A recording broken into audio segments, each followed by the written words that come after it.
Hey guys, welcome back. Today we're going to talk about rich versus wealthy. A few weeks ago, I gave a rich versus poor mindset differential or comparison, and it dawned on me recently that there's a difference between being rich and being wealthy. Although mostly our vocabulary, we treat them as completely the same, interchangeable, or we just say the rich and wealthy as if they are one group. But they have some fundamental differences that shouldn't be neglected.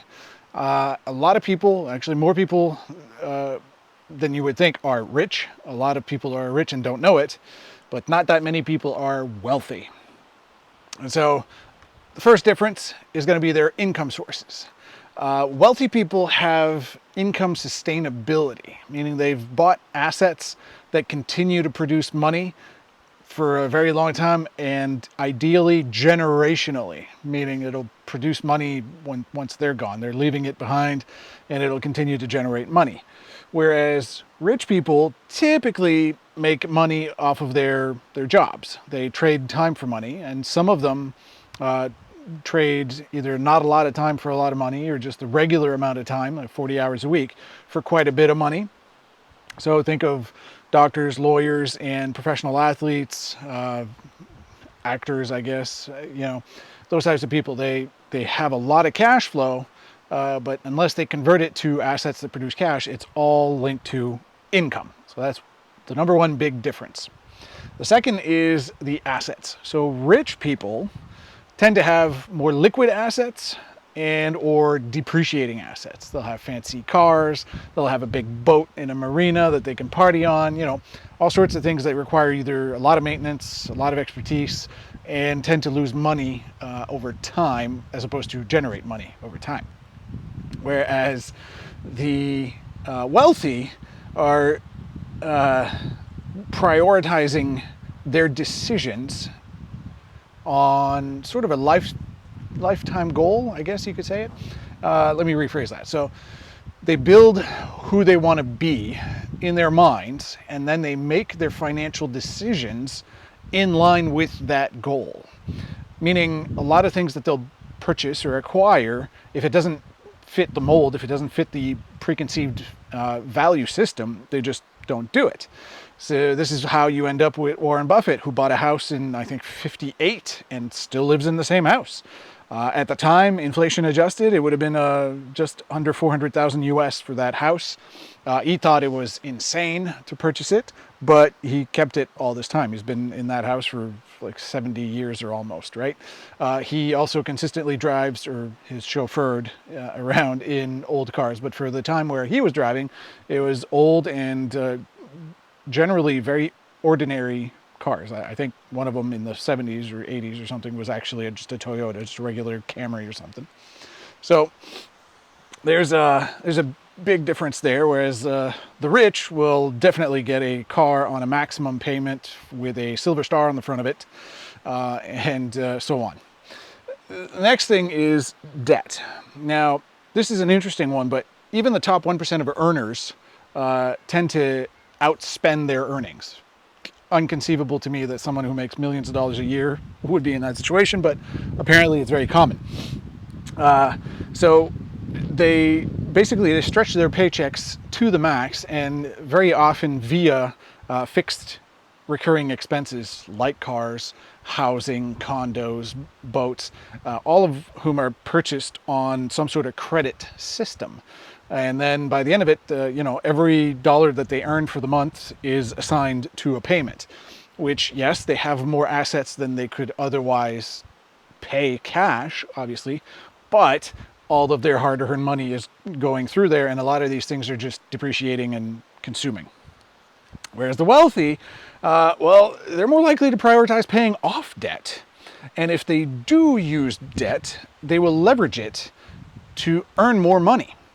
So it's a very different way of thinking. So they typically don't go into, high interest debt, but if they do negotiate themselves a loan, they will use it to either expand a business, start a new business, anything that will produce enough money to pay back the loan, pay the interest, and pay them. That's a very big key difference there. And then the last one is longevity. So the rich enjoy the moment knowing it might not last. And that's a very different, philosophy. Whereas the wealthy enjoy the moment knowing that as long as they don't fuck up, pardon my French, and touch their major assets, it'll outlast them. And that's a, different point of view. And obviously the moment is very likely to be different between the two of them. But that's how they, process the world. There was an old Chris Rock skit, and I'm going to give away my age there. I think it's back in the early 2000s, where he says, you can be rich and lose it all in a weekend in Vegas. Wealthy, you can't get rid of that stuff. And then I think it went with Shaquille O'Neal is rich.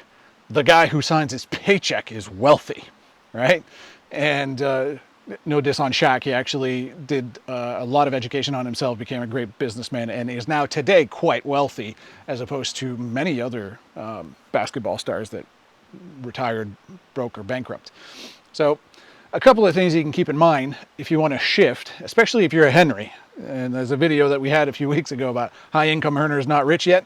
They live, they make $100,000 a year and they have no money, paycheck to paycheck. So if you're a Henry, listen up. First thing you want to do, start living within your means, Henry.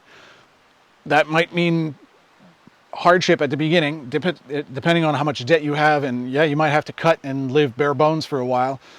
You may have to let go of certain payments. If you have a very fancy, car with a silver star on the front of it, you might have to let that go, get a used Toyota.